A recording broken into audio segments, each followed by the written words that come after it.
অনেকটা সকাল বলে বেশ কুয়াশা কুয়াশা, হালকা হালকা রোদ। তাই সকালে বড়োদেরকে প্রণাম, ছোটোদেরকে ভালোবাসা জানিয়ে দিনের শুরুটা।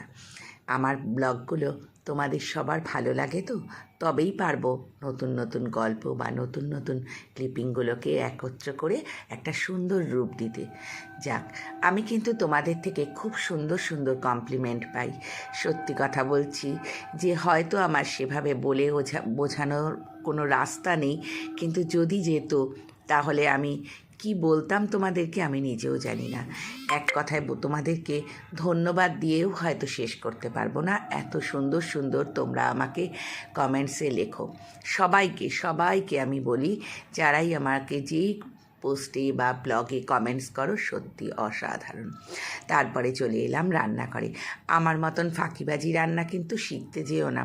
সবজিগুলোকে একটু ভেজে নিয়ে ম্যাগিটাকে দিয়ে জল দিয়ে দিলাম, একটু নুন দিয়ে দিলাম আর একটুখানি চিলি ফ্লেক্স দিয়ে নিজের টিফিনটাকে করে নিলাম।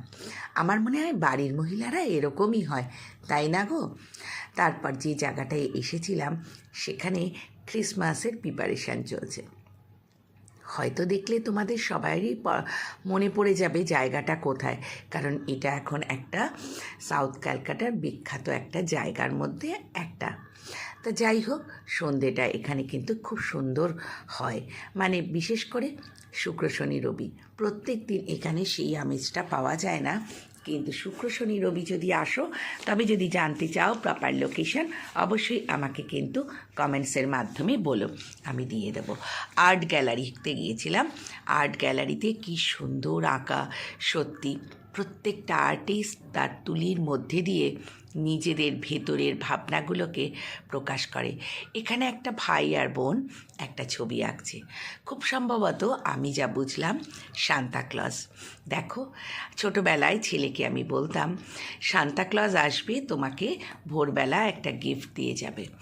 এটা কিন্তু শুনে আমরাও হয়তো অনেকে বড় হয়েছি, আমার ছেলে হয়তো এটা শুনে বড় হয়েছে, আবার পরের জেনারেশনও হয়তো এটাই শুনে বড় হবে। আর ওরা আঁকছে, দেখো আঁকাটার মধ্যে যেন সত্যি প্রাণ লুকিয়ে আছে।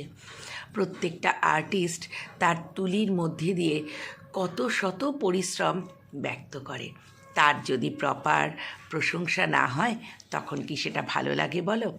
তাই এই অংশটুকু একটু বড় করে ধরলাম। তারপরে চলে এসেছিলাম আবার আমি সেই খাওয়ারের জায়গায়, তার মানে ইন্টারন্যাশনাল ট্রেড ফেয়ারের এটা ছিল আমার দ্বিতীয়বার যাওয়া। কিছুটা অংশ তোমাদেরকে দেখালাম, অবশ্যই বাকি অংশটা আবার একটা ব্লগে দেখাবো, কারণ অনেকটা বড় ভিডিও, যার জন্য দুটো পার্টে করলাম। খাওয়ার জিনিস, যখনই এটাতে আমি ভয়েস দিচ্ছি তখনই কিন্তু বুঝতেই পারছো জিভে কিন্তু জল চলে আসছে। হ্যাঁ, সত্যি খুব প্রিয় প্রিয় আইটেম, তবে বিশেষ কিছু কারণে সব খাওয়া হয় না, কারণ শরীরের দিকেও একটু মানুষকে খেয়াল রাখা দরকার।